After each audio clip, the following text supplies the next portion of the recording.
Dossett. How many of you out there have already voted? Okay, so really what I'm doing is I'm preaching to the choir, right? So if my message is go vote, well, we've already taken care of that, haven't we?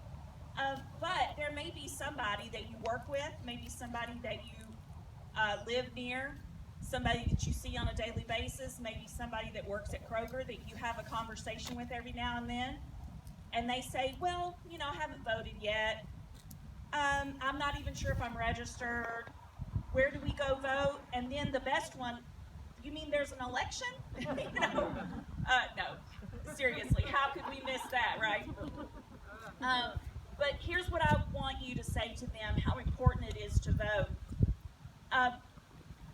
When Andy Beshear won, the number of votes that he won by, if you took that number and spread it across every precinct in Kentucky, he won by 1 vote in every precinct. And that's a rough estimate, it may vary here and there. But don't ever let anybody get away with saying, my vote doesn't count, because it does. So tell them that story. Now, I am a teacher by profession. I just started my 31st year, and we're learning to... People ask me, why are you still working 31 years? You could have retired so many years ago. Well, my husband and I are raising 4 daughters. We have 2 in college, 2 are seniors in high school. We have 4 potential marriages coming, so mommy still has to work, right? Yeah, so I told him, I said, I'll be coming in as long as I can physically do the job, and I love what I do also. So anyway, I just started my 31st year of teaching, and I can tell you that when Matt Bevin began to attack Kentucky teachers, their pension systems, our schools, our public system of education, teachers, we woke up, we got organized, we rallied around one single message, and that is not our schools, not our kids, and not our pensions. It's not happening. So I, myself, our district is, where I work is Christian County, and like every other district in Kentucky, public school district, we struggle. We're struggling to educate our children. We're struggling to pay our transportation costs. Christian County is the 2nd largest county in the state land-wise. It costs us tens of thousands of dollars to bus our children. You wouldn't believe that that is the number 1 cost, but it is, second to salaries. So we knew the dangers of budget cuts to our district, so they sent me to Frankfort. Well, I thought I was there to talk about transportation costs and financing our early childhood programs. Well, then on the ride up there, people started talking to me, well, they're attacking our pension system. They're attacking our retirees. They're threatening to take away our insurance coverage. And so I got myself educated really quick. Then I went 3 more times after that to protest, to march on the steps. So those photographs that you saw on the news of teachers standing on the steps of the Capitol, I was there. I was among those. Thank you very much. That was very exciting. And I will tell you that there was only one legislator, and he really wasn't a legislator at the time, but there was one person that came out and talked to us, and that was Andy Beshear. Yeah. So my legislator met with me the first time that I was there for the delegates, as a delegate. I got a nice tour of the Capitol. I got to see the Supreme Court room, the state Supreme Court, where the justices meet and hold their hearings.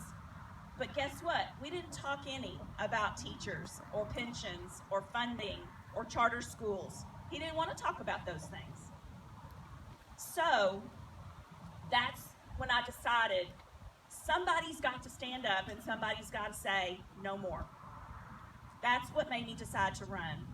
Now, of course, as an educator, that's going to be my number one thing that I'm going to fight for. But there are other things that are important too.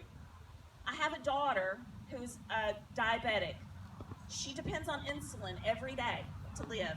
And I know you probably know someone or have someone in your family that's in the same situation, or is suffering from another chronic condition that requires medical attention or medical equipment or medication to get through your life. That is being threatened. Thankfully, Governor Beshear has expanded Medicaid to help those families. We're covering more Kentuckians now than we ever have before, and that is a great thing. We want that to continue.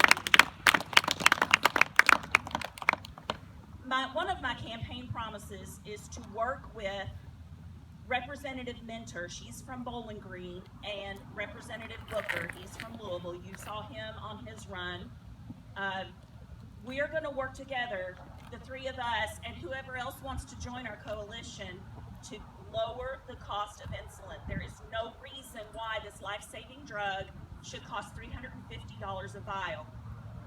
It shouldn't be that way. So we are going to work on that. That's going to be one of the second highest priorities that I have behind education. Third, I want to see our graduates, our high school graduates, stay and work and become part of our workforce in our communities. I talked to a good friend of mine in Trigg County. She says our young people are having a hard time finding housing. They can't find affordable housing. Well, then I kind of traced my thinking, I thought, well, why can't they find affordable housing? Well, it's because they don't have jobs that give them the income to afford the house or the apartment that they want.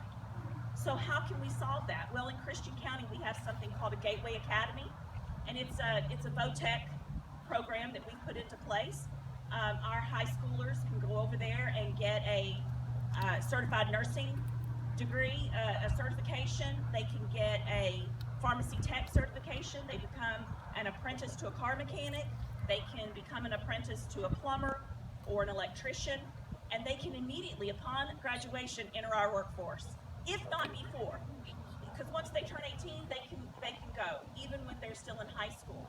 We identify students' strengths and talents and interests as early as 6th grade, and we channel those kids into a pathway, a career pathway. And I was again talking to that same friend, and I said, why can't we replicate that in Trigg County? Why can't we add agriculture to that, ag tech? Why can't we add cosmetology to that? Get a nail tech degree or get a hairstyling degree. That way they can immediately go in and begin working, so that we don't lose those young people who might think there's not opportunity there for them. So I can bring money to this district and focus on training and certifying our young people, putting them into apprenticeships. Not everybody is going to have a college pathway. And even if they do choose to go to college, they can still take that training with them. My daughter graduated with a pharmacy tech degree or certification, and she could have walked into Kroger or Walgreens and gotten a part-time job to put herself through school. She's in nursing school, so